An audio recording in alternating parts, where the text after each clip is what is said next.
Dios te llama a romper esa cadena del silencio, esa cadena de un papá que no hizo lo que tenía que hacer en su momento.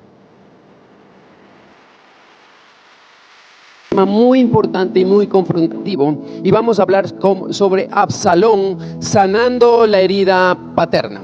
Y hoy celebramos el Día del Padre. Para muchos es un día de gozo, de alegría, pero proféticamente sabemos que es un día que para otros tiene y destapa heridas muy profundas de abandono, de silencio, o la memoria de un padre que estuvo físicamente presente, pero que no estuvo emocionalmente presente, sino que estuvo ausente. Y Dios quiere sanarnos. Hoy vamos a estudiar la historia de un hijo que lo tenía todo para ser el sucesor y el gran rey, pero su destino fue destruido por una herida no sanada. Repita: heridas no sanadas. Tienen que sanarse. Heridas no sanadas de un padre terrenal. Hoy vamos a romper con el síndrome de Absalón, con la maldición de Absalón, para traer sanidad sobre nuestras generaciones. Tú tienes que cortar tu maldición generacional. Tú tienes que cortar las heridas no sanadas, los asuntos no resueltos de tu infancia, para que puedas tú generar esas generaciones y esos hijos sanos. Amén. Proverbios 10:1 dice: un hijo sabio alegra a su padre, y un hijo necio es la tristeza de su madre. Y vamos primero a analizar un poco la herida del silencio. La historia de la rebelión, porque fue la historia de la rebelión de Absalón, el hijo de David, no comenzó con una ambición política. No era una rebelión para tomar solamente el trono. Comenzó con una herida familiar. Repita: herida familiar. Su media hermana Tamar fue abusada por Amnón, que era otro hijo de David. David tuvo varios hijos, ¿sí? Y uno de sus hijos, Amnón, abusó de su media hermana Tamar. Absalón esperaba que su padre, el gran rey David, hiciera justicia, pero David se enojó y se quedó en silencio. Hay silencios que dañan, como hay palabras que dañan. Segunda de Samuel 13:21 dice: cuando el rey David se enteró de lo sucedido, se enojó muchísimo, pero no castigó a Amnón, porque lo quería mucho por ser su hijo mayor. Él anhelaba, y ¿saben qué pasaba? El hijo mayor era el que iba a heredar el trono, iba a ser el sucesor. Y Amnón abusó de Tamar. Solo se enojó y no hizo nada. No hizo nada porque es que es el sucesor. Es que es mi hijo, no puedo hacer nada. Se enojó.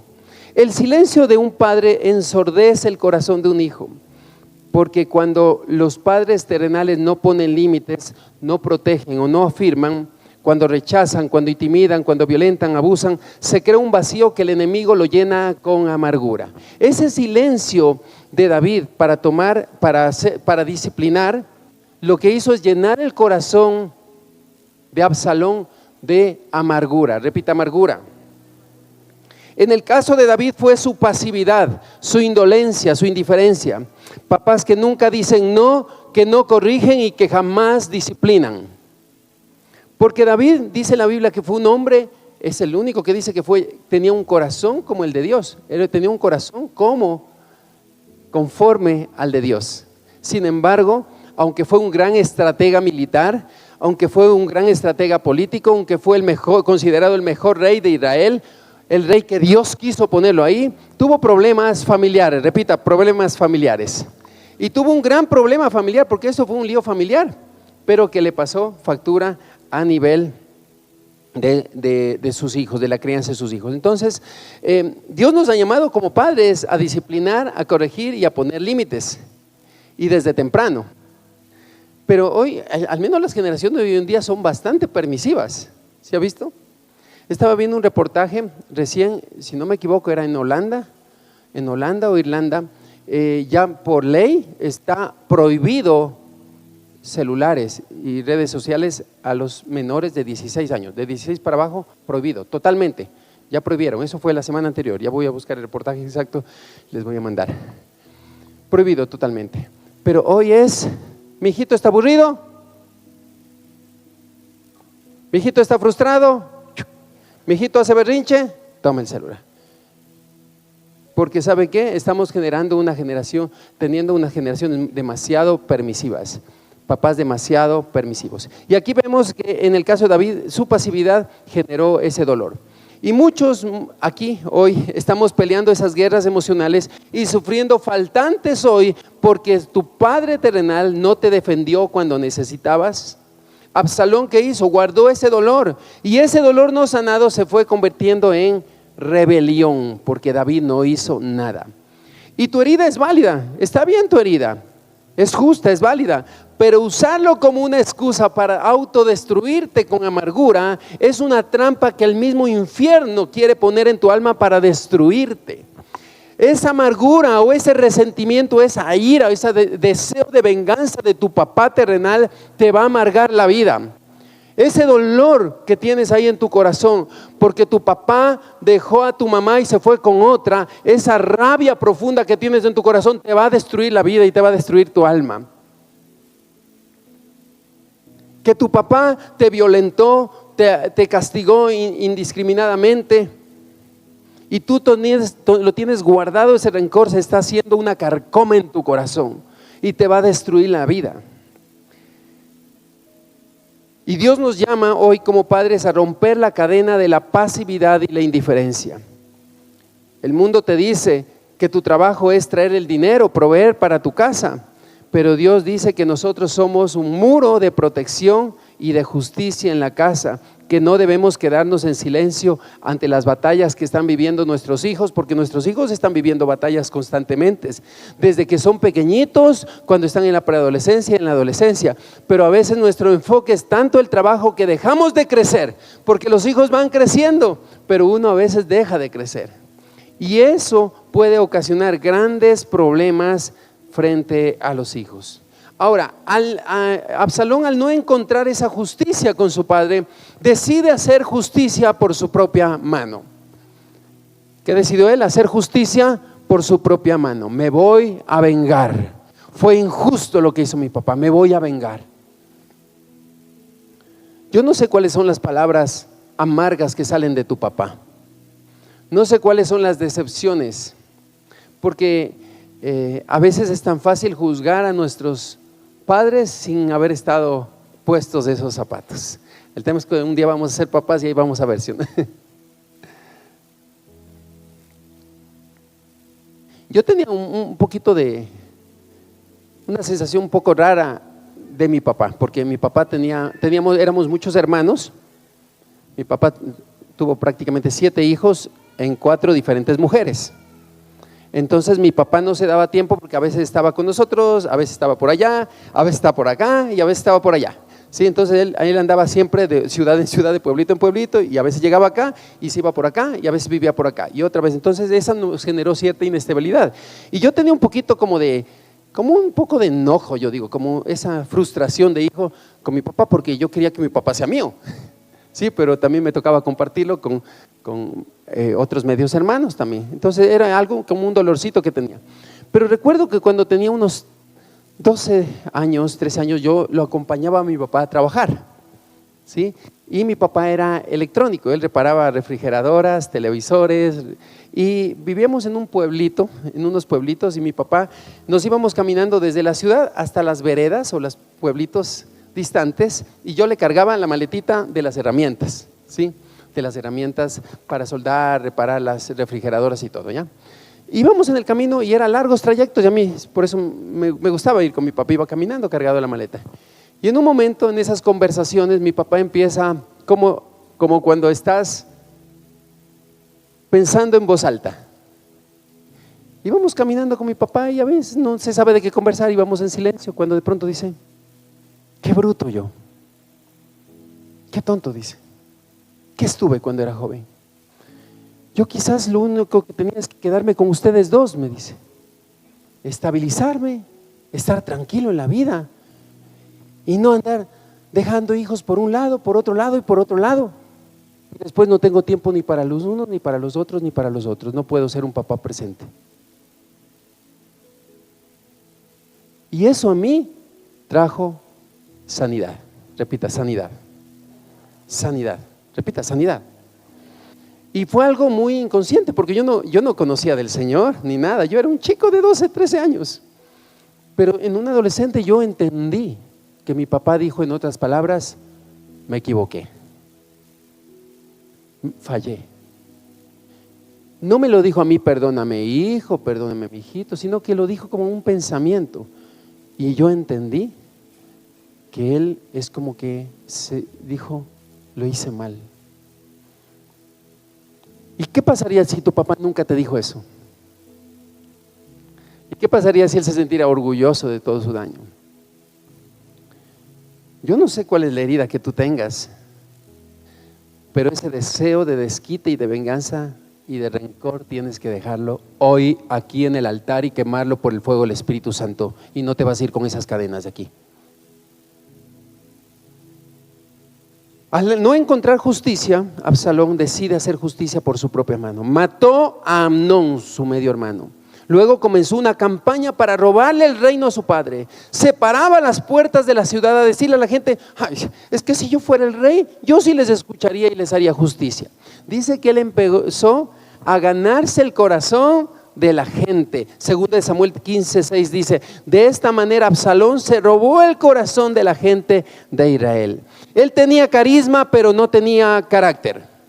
Absalón era guapo, dice la Biblia, era encantador, tenía labia, pero su motor era el resentimiento, era el rencor. Y ese espíritu de Absalón también opera hoy en las familias y en las iglesias. Personas que critican la autoridad física o espiritual, disfrazando su amargura de justicia. Si tú intentas construir tu éxito en base, ¿sí?, a destruir a tu padre o a tus autoridades, tu reino no va a durar, porque Dios no bendice la rebelión, por más justificada que parezca y que puedas pensar que es tu ofensa. Absalón construyó un monumento para sí mismo, para el orgullo, ¿sí?, pero se terminó colgado de un árbol por su propio cabello, que era su mayor orgullo. No todo lo que brilla es oro. Repita, no todo lo que brilla es oro. Y yo lo que pido al Señor es danos discernimiento para entender las motivaciones y las intenciones del corazón en la gente. Absalón hacía cosas aparentemente buenas, pero con intenciones retorcidas del corazón, porque esa gente es peligrosa. Repita, peligrosa. La gente que te hace cosas buenas pero con un corazón torcido es peligrosa, porque tiene una agenda oculta. La gente aduladora, la gente salamera con una doble intención, buscando posición muchas veces o buscando quebrarte o dañarte. Dios nos libre de esa gente. Pasa en la familia y pasa en la iglesia. Yo prefiero que alguien me haga daño con una buena intención, no gente que me haga el bien con algo oculto en el corazón. Y Absalón buscaba eso. A la gente le decía, ay, el rey está muy ocupado. Ay, pero si yo fuera el rey, les haría justicia. Ay, tu líder es muy ocupado de tu grupo de amistad. Si tú estuvieras en mi grupo, yo sí te hiciera caso. El pastor Oliver y la pastora Sarita son muy ocupados, no les molestes. Yo tranquilamente, yo te puedo atender. Son muy ocupados. Si yo fuera el pastor, haría las cosas diferente. ¿Cuál es la motivación? Si yo fuera líder, predicaría mejor que mi líder. Yo sí haría las cosas bien.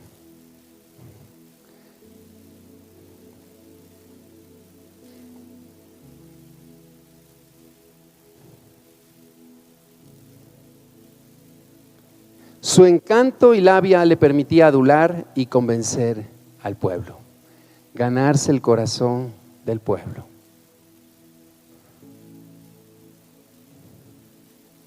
No había en todo Israel un hombre tan admirado por su belleza como Absalón. Desde la planta del pie hasta la coronilla no tenía ningún defecto. Cuando se cortaba el cabello, lo cual hacía a fin de año, porque le pesaba demasiado, su cabello pesaba unos 2 kilos. O sea que Absalón, imagínense,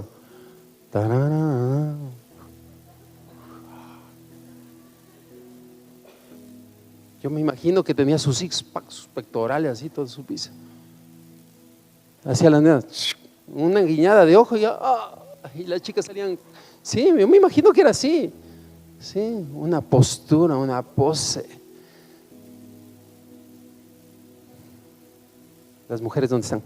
¿Dónde están las mujeres? Ya se lo imaginaron, ¿no? Como esos de póster. Las he visto. Sí, imagínense el Absalón. Y para cortarse el cabello me imagino que, ¿no?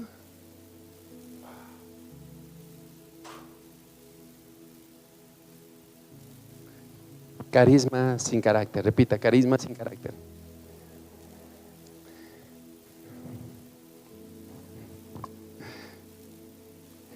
Absalón planeó con Ahitofel, del cual ya prediqué, y sus adeptos para perseguir a David para matarlo, y lo humilló públicamente. Absalón no solo buscó quitarle el trono de su padre, sino que orquestó toda una humillación pública y muy fríamente calculada para destruir por completo la figura de David su padre ante los ojos de todo Israel. Lo hizo de dos maneras muy dolorosas. Repita, dos maneras. Mire lo que planeó Absalón. Ahora, aquí hay algo muy interesante. Ahitofel era el consejero de David. Pero cuando Absalón empieza a sublevarse y a planearlo todo para irse en contra de su padre, Ahitofel se cambia de camiseta. El que era el super hincha y el super fan de David, ahora se voltea hacia Absalón para orquestar también algo en contra de David. Número 1, lo obligó a huir como un fugitivo. David, el gran rey y guerrero de Israel, tuvo que escapar de su propio palacio de Jerusalén para no ser asesinado. La imagen de su huida se describe como una humillación y un luto profundo. Segunda de Samuel 15:30, mire lo que dice. David, por su parte, subió al monte de los olivos llorando, con la cabeza cubierta y descalzo. También todos los que lo acompañaban llevaban la cabeza cubierta y subían llorando. El rey que había derrotado a Goliat y a todas las naciones enemigas, ahora huía descalzo y llorando por culpa de su propio hijo. Esa fue una gran humillación, repita, una humillación de Absalón en contra de David. Y la máxima humillación, esta fue la humillación suprema y el acto mayor de rebelión más descarado. Cuando David huyó, dejó a 10 de sus concubinas para que cuidaran el palacio, y Absalón, siguiendo el consejo de Ahitofel, el antiguo consejero de David, que ahora se había virado hacia Absalón, hizo algo impensable para asegurar que la ruptura de su padre fuera irreparable. Segunda de Samuel 16:21 dice: Ahitofel, el consejero que antes era de David, es decir, un traidor. Repito, un traidor. Traidores van a haber en la vida, en la familia, en los trabajos, en la universidad, en el colegio y también en las iglesias.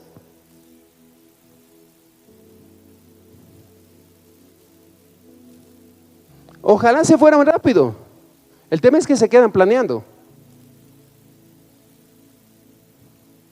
Ahitofel le dice: acuéstate con las concubinas de tu padre que dejó para cuidar el palacio. Así todo Israel se enterará de que te has hecho odioso a tu padre, y todos tus seguidores se armarán de valor.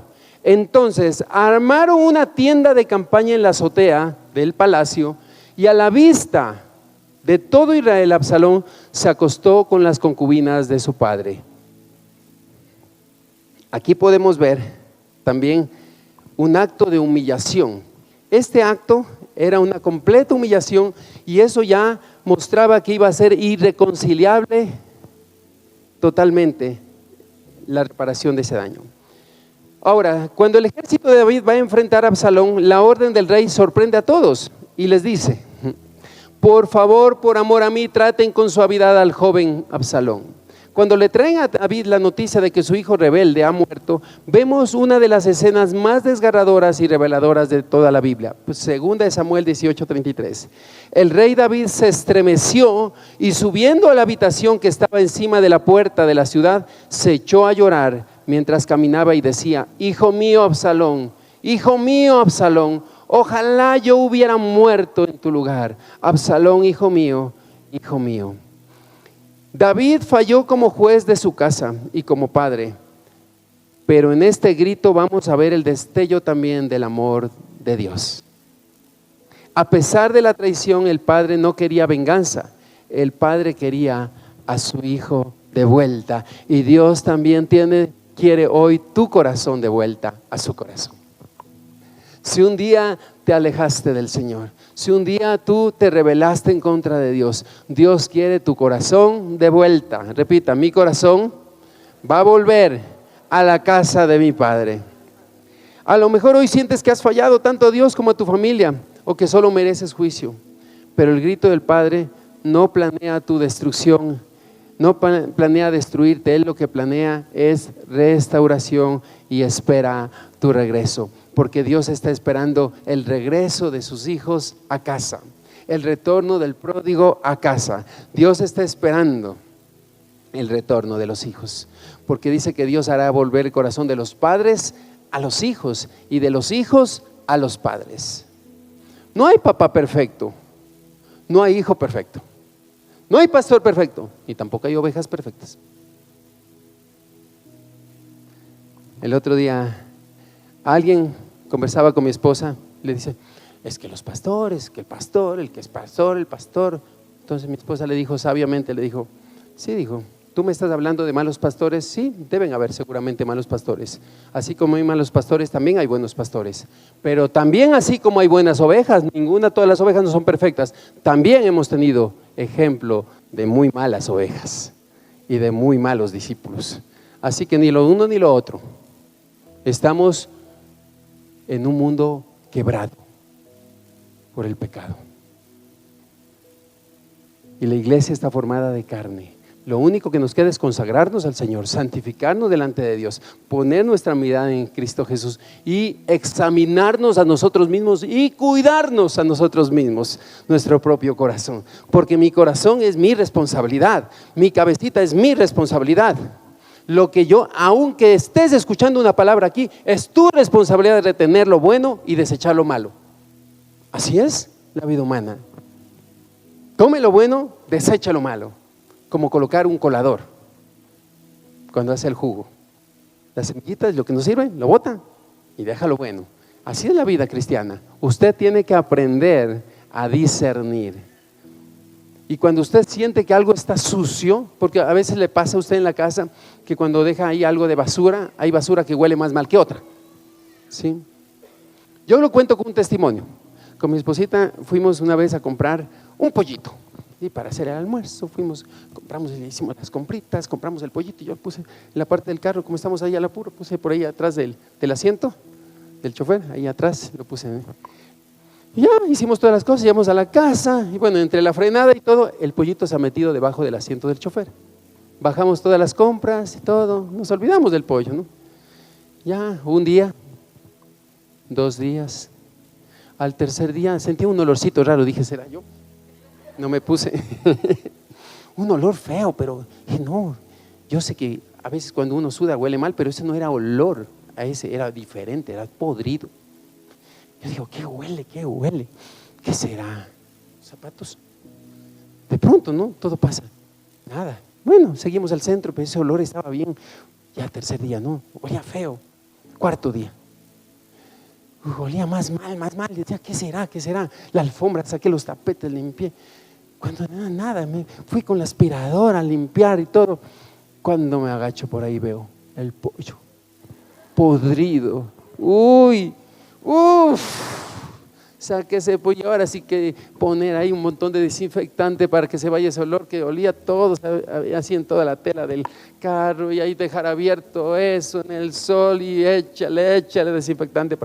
A veces el corazón empieza a querer podrirse y usted empieza a sentir, tengo un dolor contra mi mamá, tengo un dolor contra mi papá, ese hombre me amargó la vida, ese hombre no me quiso tener, ese hombre me lastimó a mi mamá,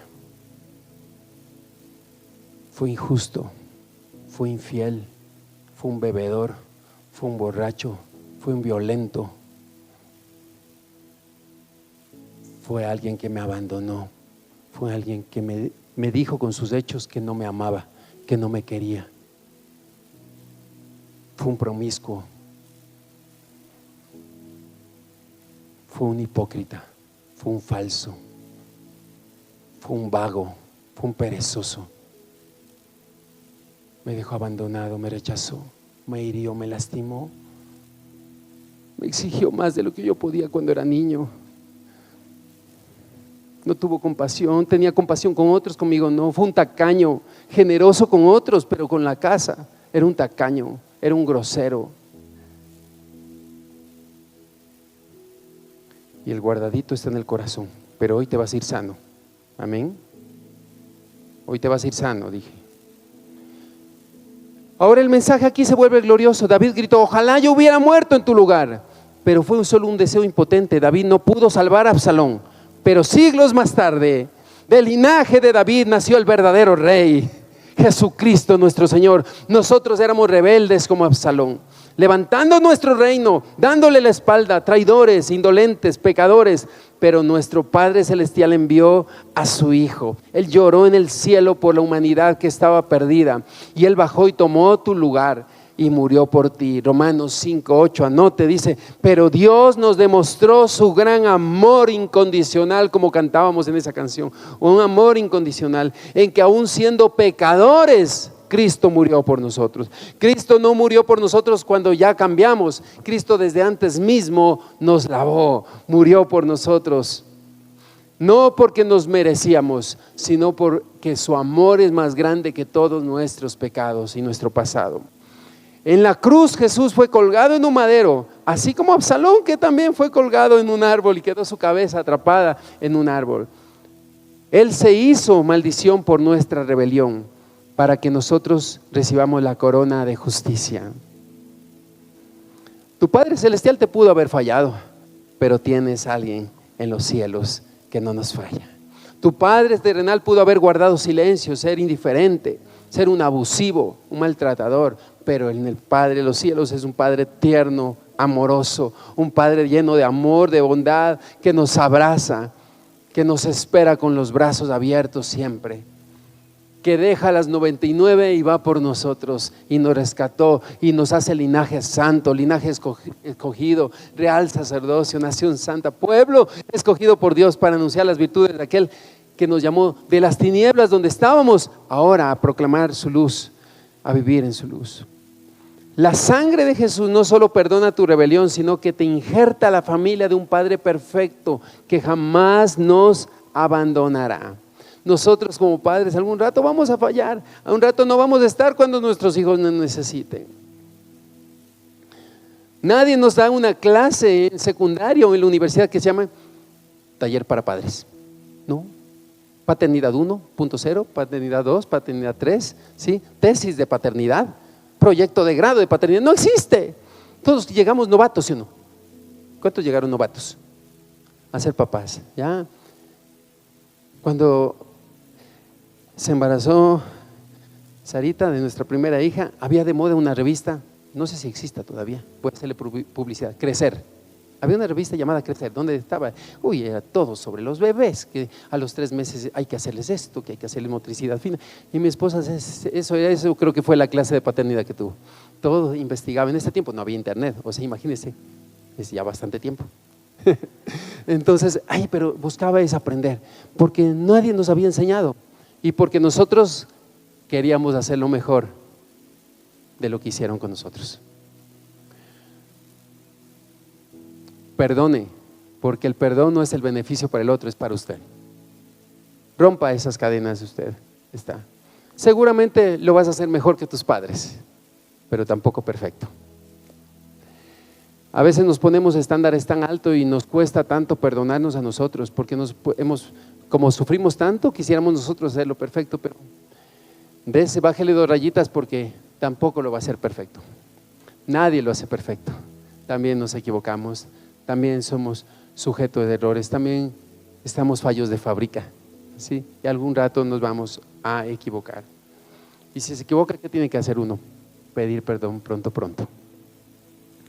Yo recuerdo cuando mis hijas eran adolescentes, nos agarró duro a nosotros también, porque la adolescencia, cada uno, solamente el que tiene adolescente lo sabe. Digan amén los que tienen adolescentes. Los que tienen los de 10 a 11, que ya, no me gusta ese color, mami, déjame, yo me visto. Ya empezó. ¿Cuántas veces te he dicho que no me gustan los espárragos? Ya salió con sus cositas. Mami, no me combina esos zapatos con esto. Esos no son de marca.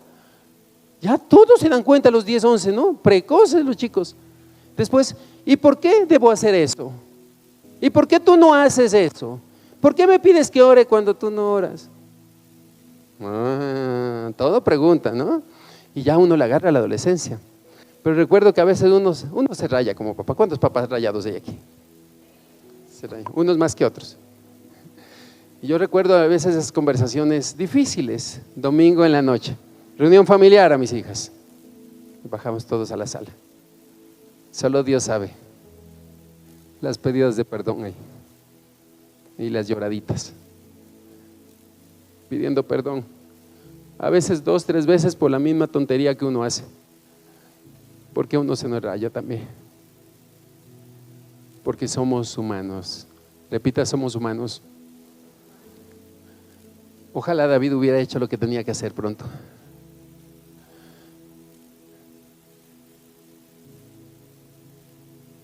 Trate de sanar rápido. Yo recuerdo, creo que fue en la pandemia, Dios puso algo en mi corazón, pasado la pandemia, que vaya y lave los pies a mi esposa y a mis hijas. Porque Dios me mostraba que uno sirve a mucha gente en la iglesia. Yo les estoy sirviendo a todos ustedes. Y es amable con la gente, sirva al uno, consejo por aquí, consejo por allá, tiempo por aquí, por allá. El tiempo se va. Y a veces uno sirve mucho a otros y se olvida de servir a los de su casa. Y yo me recuerdo que esa noche, un domingo, les lavé los pies a mis hijas y a mi esposa. Y les ungí con aceite, y oré por ellas y les bendije, buscando de alguna forma quizás sanar los errores que uno ha cometido con los hijos. Y buscando también su perdón y su compasión por las tonterías que uno ha hecho o ha dicho, o lo que no ha hecho cuando debió hacerlo. Porque somos humanos, imperfectos en un mundo quebrado. Quizás tu papá nunca vaya a hacer eso. Quizás tu papá ya murió. Ni de chiste tu papá lava los pies.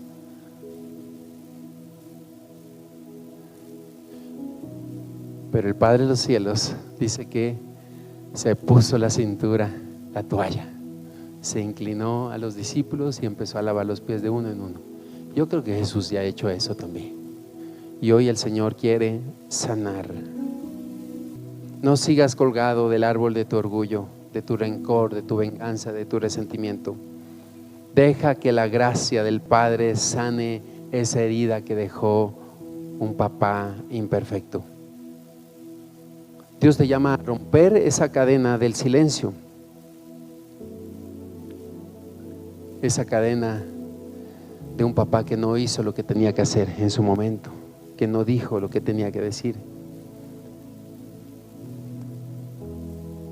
Yo le escuché a alguien que me dijo, conversando, me dijo, alguien muy cercano, cierto, dice, yo jamás en la vida escuché a mi papá decirme, te amo, hija.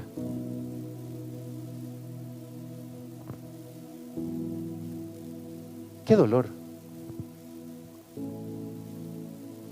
Te amo, mi hija. Y Dios te trajo para sanarte. Amén. Toda cadena, quizás muchos atorados que tienes de tu vida, mucha inestabilidad emocional que tienes, mucha impulsividad, medio fosforito que eres, porque hay fosforitos, yo conozco. Y esos son pretextos en el trabajo, de otras situaciones que te saltan, salen por ahí. O inestabilidad que tú tienes, o comportamientos que tú tienes, o actitudes que tienes. No es porque nací así, es porque hay una causa. Y porque tienes algunos atorados que hoy en el nombre de Jesús tienes que salir de ahí.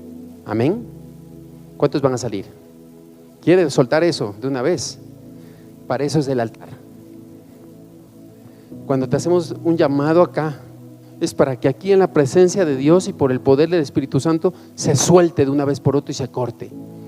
Porque yo le dije una vez a mi esposa y justo ya se acordaba que yo cuando éramos enamorados ni siquiera teníamos al Señor, yo le dije, yo quiero un hogar. Yo no solo quiero estar contigo y tu cuerpo. Porque algunos así nomás parece que quieren. Yo quiero un hogar, le dije. Yo quiero el hogar que yo no tuve. Y me voy a esforzar por tratar de tener el hogar que yo no tuve. Y no lo hemos hecho perfecto tampoco. Pero tenía un propósito. Quería cortar la maldición de aquí para abajo, porque eso me queda. Tú tienes que sanar ese pasado para que de aquí para abajo ya no se repita.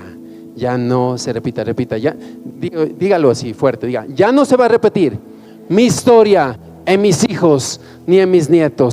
Voy a cambiar mi historia por el poder del Espíritu Santo. Repita, por el poder del Espíritu Santo voy a cambiar mi historia. Y aquí en el altar, lo que se queda en el altar se corta en el altar, se deja en el altar y te liberas en el altar, y aquí se queda de una vez y para siempre.